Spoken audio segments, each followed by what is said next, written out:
인간의 생사화복을 조작하시고 이 세상의 천지 만물을 창조하신 전능하신 하나님 아버지, 오늘도 우리를 이 시간 금요 심야 예배 자리에 나오게 하신 것 진심으로 고맙고 감사합니다.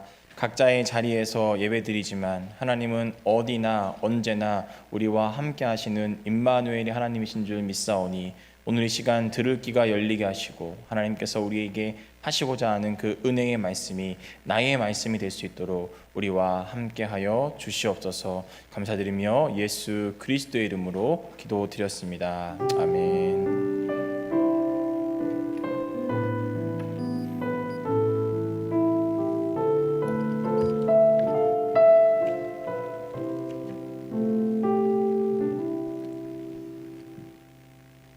오늘 함께 나눌 말씀은 구약성경 다니엘서 6장 10절에 있는 말씀입니다. 다니엘 6장 10절의 말씀, 구약 1242페이지 다니엘 6장 10절 한 절 말씀, 우리 다 같이 한 목소리로 읽도록 하겠습니다. 함께 읽겠습니다. 시작. 다니엘이 이 조서에 왕의 도장이 찍힌 것을 알고도 자기 집에 돌아가서는 윗방에 올라가 예루살렘으로 향한 창문을 열고 전에 하던 대로 하루 3번씩 무릎을 꿇고 기도하며 그의 하나님께 감사하였더라. 아멘. 오늘은 필요한 사람, 겸손한 사람, 기도의 사람이라는 제목의 말씀을 가지고 잠시 하나님 말씀과 마음을 나누도록 하겠습니다. 하나님 아버지와 예수 그리스도의 은혜와 평강이 오늘 금요 심야 예배로 각자의 자리에 모이신 우리 성도님들과 함께 하시기를 주의 이름으로 축복합니다. 오늘은 방금 말씀드렸던 것처럼 이곳에서 첫 번째로 또 금요 심야 예배로 모이게 되는 날입니다. 필요한 사람, 겸손한 사람, 기도의 사람이라는 이 다니엘을 통해서 주시는 하나님의 말씀과 마음에 집중해 보고 싶습니다. 다니엘은 우리가 잘 알다시피 약 15살 정도의 나이에 바벨론의 포로가 되어서 고향을 떠나 이방 땅에서 살아갔습니다. 다니엘에 관한 이야기를 하기 위해서는 그렇기 때문에 다니엘이 잡혀갔던 나라, 다니엘이 청소년기부터 그가 죽을 때까지 보냈던 그 나라 바벨론에 대한 이야기를 하지 않을 수가 없습니다. 다니엘이 끌려간 나라, 이 바벨론은 어떤 나라였을까? 그냥 한마디로 쉽게 좀 정의를 해보자면 저는 이렇게 정의를 하고 싶습니다. 신앙을 지키기 어려운 나라, 신앙생활하기 힘든 환경, 저는 이렇게 한마디로 이 바벨론이란 나라에 대해서 정의해 보고 싶습니다. 바벨론이 포로로 끌려간 다니엘이 포로로 끌려간 이 바벨론에는 바벨론의 신인 마르둑을 예배하는 굉장히 큰 신전 하나가 있습니다. 그 신전의 이름은 지구라트인데요. 그 높이가 무려 91m나 될 만큼 너무나 크고 웅장한 신전이었습니다. 이뿐만이 아니라 이런 마르둑을 예배하는 신전이 그 나라 전체에 55개나 있었고요. 땅의 신과 하늘의 신을 위한 신전이 700개 정도, 그리고 기타 신들을 위한 신전이 400개 정도나 이 바벨론 땅에 있었다고 합니다. 반면에 이 이스라엘은 하나님을 예배하는 이 예루살렘 성전이 몇 개였죠? 하나뿐이었습니다. 단순히 그냥 우리가 신전의 숫자로만을 봤을 때 그곳에 잡혀왔던 다니엘과 수많은 이스라엘 사람들은 이 웅장하고 거대한 분위기에 압도당하지 않을 수 없었을 것만 같습니다. 다니엘이 왜 신앙을 지키기 어려웠을까? 왜 바벨론이 신앙생활하기 힘든 환경이었을까? 그 두 번째는 당시 고대 근동 문화에서는 이 나라와 나라와의 전쟁은 곧 그 나라가 섬기고 있는 신들의 전쟁처럼 여겨지곤 했습니다. 그래서 한 나라가 한 나라의 전쟁에서 패배한다는 것은 곧 무엇을 의미하냐면 그 나라와 민족이 섬기고 있는 신이 무능하고 신이 약하다, 신의 패배를 의미하고 있던 것이죠. 즉 지금 나라를 잃고 바벨론의 포로로 잡혀온 다니엘과 이스라엘 사람들은 이런 생각이 자연스럽게 들 수밖에 없는 것입니다. 우리 하나님이 바벨론 신 마르둑에게 패배한 것인가? 하나님은 계시지 않는 것인가? 하나님은 바벨론보다 약하며 마르둑에 비교할 수 없는 그렇게 무능한 존재인가라는 하나님에 대한 그 의문을 가질 수밖에 없는 환경이었다라는 것이죠. 더군다나 첫 번째 1차 포로로 잡혀갔던 이 다니엘은 3년 동안 이 바벨론의 각종 문화와 언어, 학문을 집중적으로 배워야 했습니다. 쉽게 말해서 그들의 문화와 언어들을 세뇌당한 것이죠.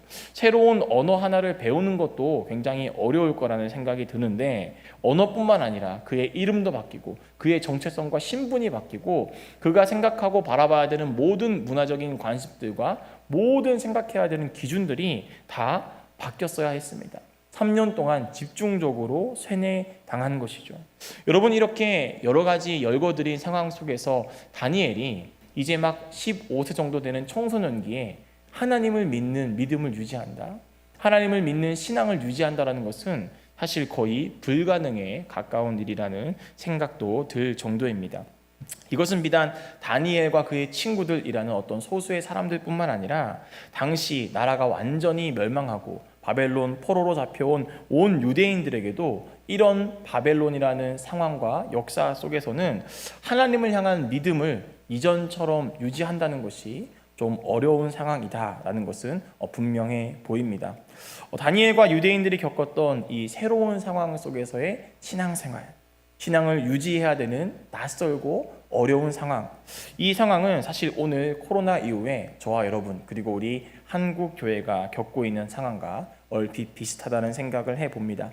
물론 유대인들은 하나님께서 지속적으로 회개하라 명령했지만 회개하지 않아서 하나님의 심판을 임하게 한 것이고, 그래서 바벨론 포로로 잡혀간 것이지만 아주 비슷하다고 할 수는 없지만 어쨌든 그 당시 바벨론 포로의 상황과 오늘 우리의 상황이 이전과는 다른 모습으로 하나님을 향한 신앙을 붙들어야 된다라는 점 하나는 동일하다는 생각이 드는 것이죠. 다니엘이 겪었던 것처럼, 이스라엘 사람들이 포로에서 겪었던 것처럼 지금 우리 한국교회와 성도들은 이전과는, 특별히 코로나 이전과는 전혀 다른 모습으로 우리의 신앙을 사수해야 되고 우리의 신앙의 형태가 바뀌고 있습니다.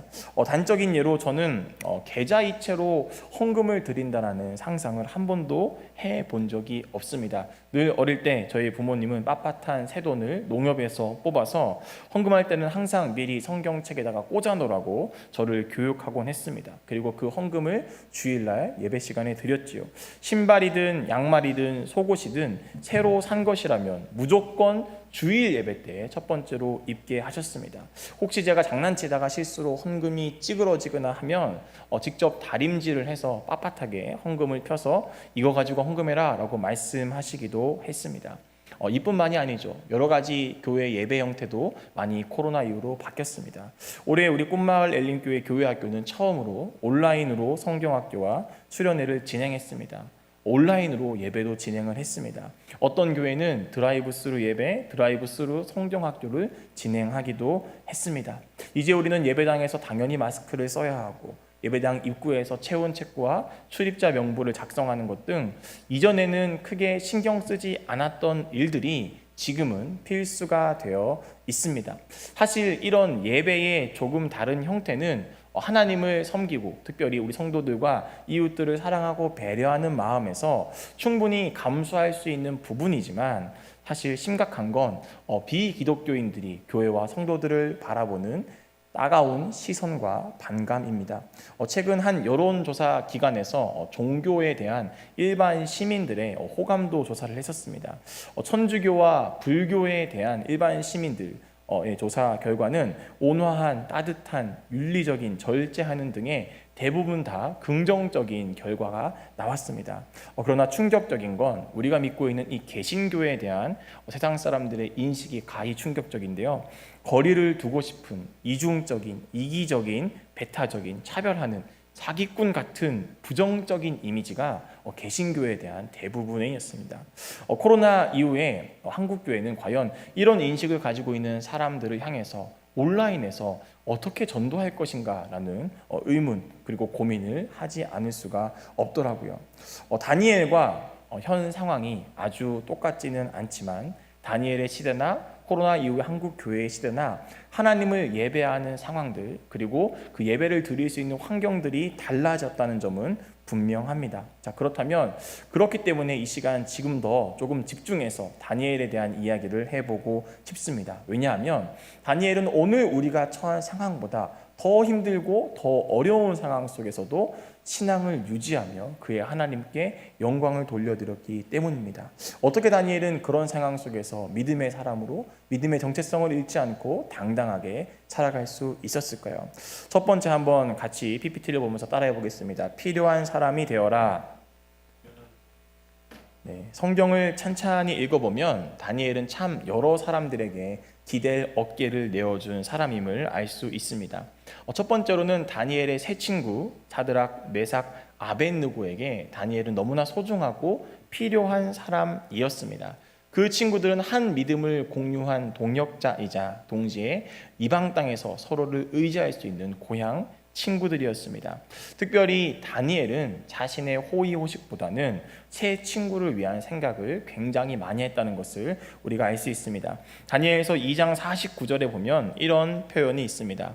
왕이 또 다니엘의 요구대로 사드락과 메삭과 아벳느고를 세워 바벨론 지방의 일을 다스리게 하였고, 여러분 이 말씀이 무슨 말이냐면 다니엘이 느부갓네살 왕의 꿈을 해몽합니다. 그렇게 꿈을 해몽한 이후 그는 느부갓네살 왕의 은혜를 입게 되는데요. 왕에게 지금 다니엘이 어떤 요청을 한 것이죠? 친구들을 위한 부탁을 한 것이죠. 왕이 또 다니엘의 요구대로 새 친구를 바벨론 지방의 관리로 세웠다고 기록하고 있습니다. 다니엘의 요구가 있었기 때문에 이 새 친구는 지금 지방 공무원으로 채용되게 된 것입니다.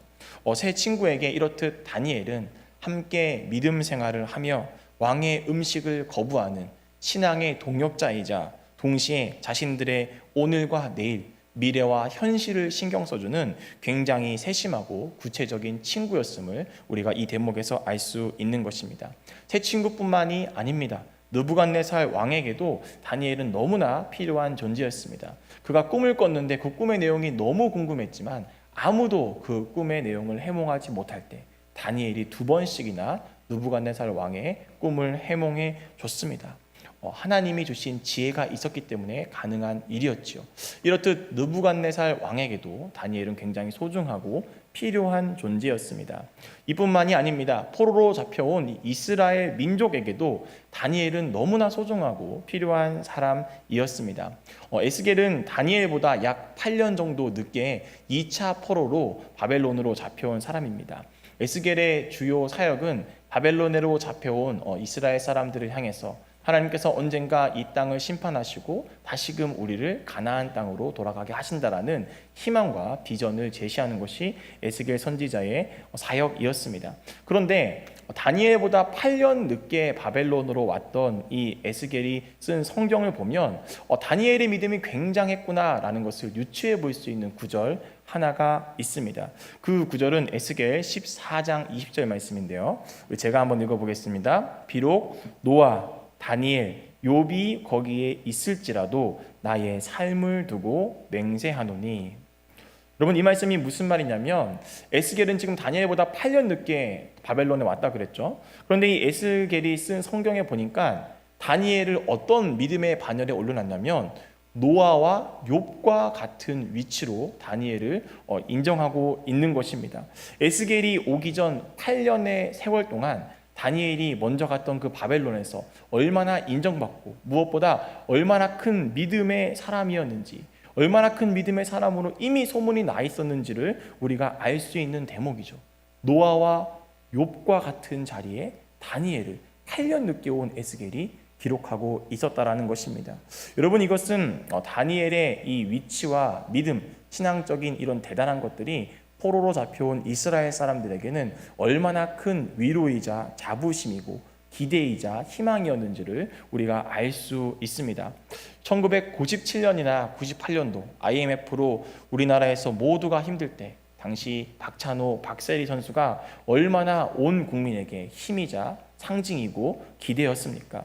이렇듯 바벨론 포로가 된 이스라엘 사람들에게 다니엘은 너무나 자랑스러운 우리 민족이며 우리와 함께 신앙생활을 하고 있는 신앙인이었고 없어서는 안 되는 너무나 소중하고 필요한 존재였던 것입니다. 여러분 그리스도인이라는 것은 어떤 사람들일까요? 그리스도인을 저는 이렇게 좀 해석을 해보고 싶습니다. 하나님이 허락하시고 보내신 삶의 자리에서 가라지가 아니라 밀처럼 필요한 존재가 되는 게 바로 그리스도인입니다. 남들에게 지탄받고 차라리 없는 게 더 낫겠다, 이런 존재가 아니라 누군가의 부족과 누군가의 아픔을 함께 사랑으로 채워주고 함께 그들의 미래를 함께 걸어갈 수 있는, 고민하며 걸어갈 수 있는 도움이 되는 존재, 그런 유익한 존재가 그리스도인이어야 하고, 그런 유익한 존재가 되도록 오늘 저와 여러분을 각자의 삶의 자리에 앉혀 놓으셨습니다. 다니엘을 바벨론 땅 한가운데 앉혀 놓으신 것처럼요. 여러분, 나의 이익이 아니라 남의 유익을 구하며 쓸모없는 가라지가 아니라 필요한 빛과 소금으로 믿지 않는 자들에게 본이 되고 희망이 되는 우리 꿈마을 엘림교회와 성도님들이 다 되시기를 주님의 이름으로 축복합니다. 다니엘이 알려주는 두 번째 메시지는 이런 메시지입니다. 한번 저를 따라해 보실까요? 겸손한 사람이 되어라. 네, 만약 제가 필요한 사람이 되라고만 강조했고 성경이 그런 이야기만 한다면 우리는 이런 생각이 들 수도 있죠. 나는 잘하는 게 별로 없는데, 나는 좀 재능이 부족한데, 나는 경쟁에서 이길 자신이 없는데, 그럼 나같이 이렇게 필요한 사람이 되지 못하는 사람들은 아무 의미 없는 사람이란 건가? 라는 생각을 할 수 있습니다. 여기서 지금 필요한 사람이 되라는 것은 그리스도인으로서 하나님이 보내신 자리에서 하나님께 영광을 돌리지 못하는 불필요한 장애물이 되지 말라는 것이지, 무조건 경쟁하고 경쟁에서 반드시 이겨야 되는 재능을 갖춰 있어야 되고, 그렇게 경쟁에서 이겨서 반드시 다니엘처럼 높은 자리에 올라가야 한다는 것을 의미하는 것은 아닙니다. 다니엘이 지금 포로 신부님에도 불구하고 여러 존재들에게 필요한 존재가 될 수 있었던 것은 그가 겸손한 사람이었기 때문에 가능한 일이었습니다. 다니엘은 처음 잡혀간 바벨론을 다스리는 총리까지 올라가게 되죠. 그리고 동시에 바벨론 이후에 등장하는 신흥강국 페르시아에서도 총리직을 감당합니다. 보통 한 정권이 끝나고 다른 정권이 들어서면 전 정권에서 자리에 있었던 사람들은 자연스럽게 물러나거나 심하게 말해서는 쫓겨나기도 합니다. 그것이 일반적이죠. 그런데 지금 다니엘은 정권이 바뀐 수준이 아니라 제국이 바뀌었고 나라가 바뀌었고 체제가 바뀌었음에도 불구하고 그 자리에서 물러난 것이 아니라 오히려 그 자리를 유지하고 있는 모습을 우리는 볼 수 있는 것이죠. 지속적으로 영향력 있는 삶을 살아가고 있더라 하는 것입니다. 어떤 사람들은 이런 다니엘의 모습에 대해서 이렇게 평가할 수 있습니다.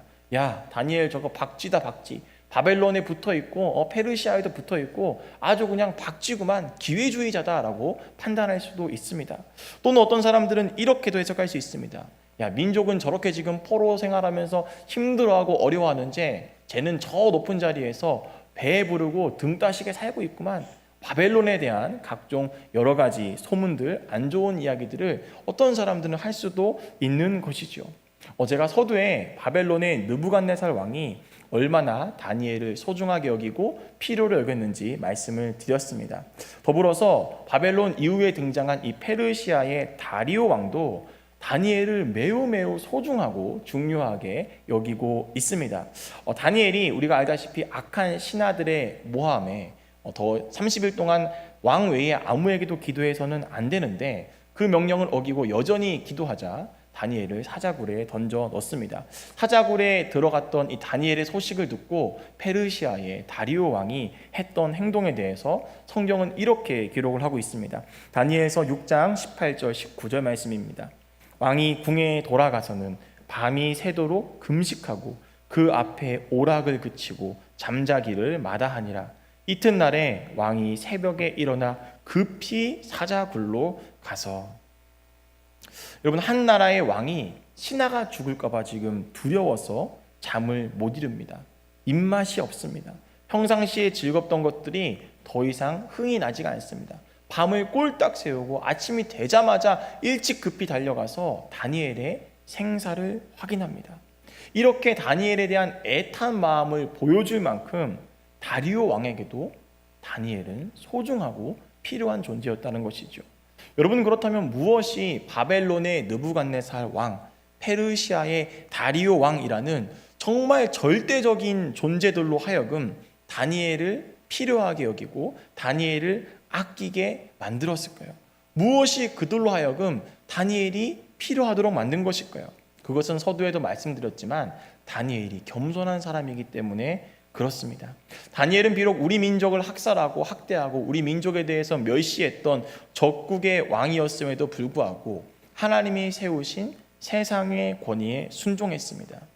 그러나 다니엘이 했던 순종은 세상의 왕들을 향한 순종이 아니라 사실은 하나님의 말씀을 향한 순종이었음을 우리는 반드시 기억해야 합니다.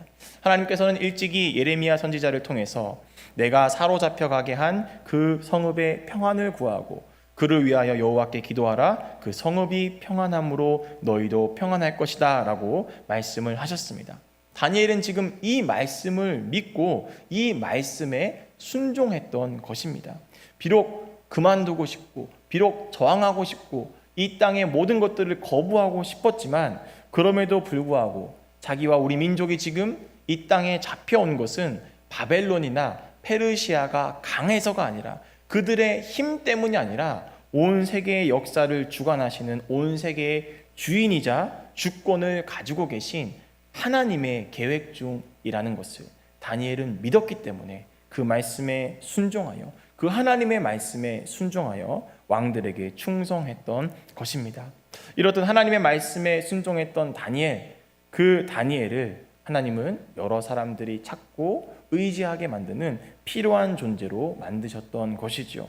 세상의 한복판에서도요, 하나님의 말씀에 순종하는 자들을 하나님은 반드시 책임지십니다. 세상의 한복판에서도 하나님의 말씀에 겸손히 순종하며 사는 사람들을 하나님은 이 세상에서 세우시고 높여주십니다. 세상과 벽을 쌓는 것이 아니라 그렇기에 교회와 성도는 이 세속의 정중앙에서도 하나님의 말씀을 순종하며 사는 것이 가능하다라는 것을 우리는 보여줘야 하는 것입니다. 하나님의 말씀에 순종하며 사는 것이 이 음란하고 더러운 세상 한가운데에서도 가능하다라는 것을 보여줘야 되는 사명이 우리 교회와 성도님들에게 있는 것이죠. 하나님 말씀에 순종하는 것이, 겸손히 순종하는 것이 너무나 자연스럽고 당연한 우리 꿈마을 엘림교회와 성도님들이 되시기를 주님의 이름으로 축복합니다. 세 번째로 다니엘이 우리에게 알려주는 모습은 이런 모습입니다. 한번 같이 저를 따라 하시겠습니까? 무엇보다 기도의 사람이 되어라. 다니엘서를 쭉 읽어 나가다 보면 다니엘은 참 기도가 자연스러운 사람이었다는 것을 우리가 알 수 있습니다. 왕의 꿈을 해석하는 기한을 앞두고 다니엘은 하나님께 기도합니다. 사자굴에 들어갈 수 있는 절체절명의 위기 앞에서도 그는 왕의 명령을 거부하고 하나님께 기도했죠. 이스라엘의 죄의 회개와 예루살렘과 성전의 회복을 위해서도 그는 기도했고요. 하나님의 뜻을 알기 위해서 티그리스 강에서 3주 동안 금식하며 고행하며 하나님의 뜻을 묻는 기도를 다니엘은 했습니다. 우리는 그가 이 바벨론이라는 우상의 문화 한가운데에서도 이런 기도를 올렸다는 것을 결코 잊어서는 안 됩니다. 다니엘은 평온할 때, 기도할 수 있을 때 기도한 것이 아니라 우상의 문화 한가운데에서도 결코 기도하기를 쉬지 않았습니다. 오늘 본문인 다니엘서 6장 10절 말씀은 개인적으로 제가 다니엘을 이해할 때 가장 많이 참고하는 구절입니다. 특별히 이번 설교를 준비하면서 저는 예루살렘으로 향한 창문을 열고 라는 이 문장이 계속 제 심장과 마음을 두근거리게 했습니다. 왜 다니엘은 하루 3번씩 기도하면서 예루살렘을 향한 창문을 열고 기도했을까? 왜 다니엘은 예루살렘을 향한 창문을 열고 기도하면서 무슨 내용의 제목을 가지고 기도했을까라는 궁금증이 제 마음 가운데 들었습니다.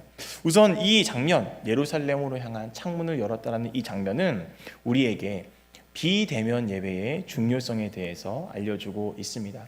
예루살렘은 남유다의 수도이자 동시에 솔로몬 왕 때에 지은 예루살렘 성전이 있던 장소입니다.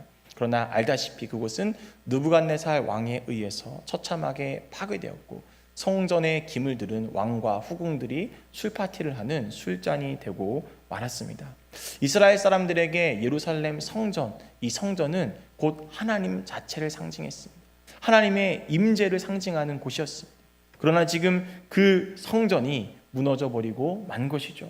그들은 그 성전에서 제사를 드리며 자신의 죄에 대한 용서를 받았고 하나님 앞으로 같습니다.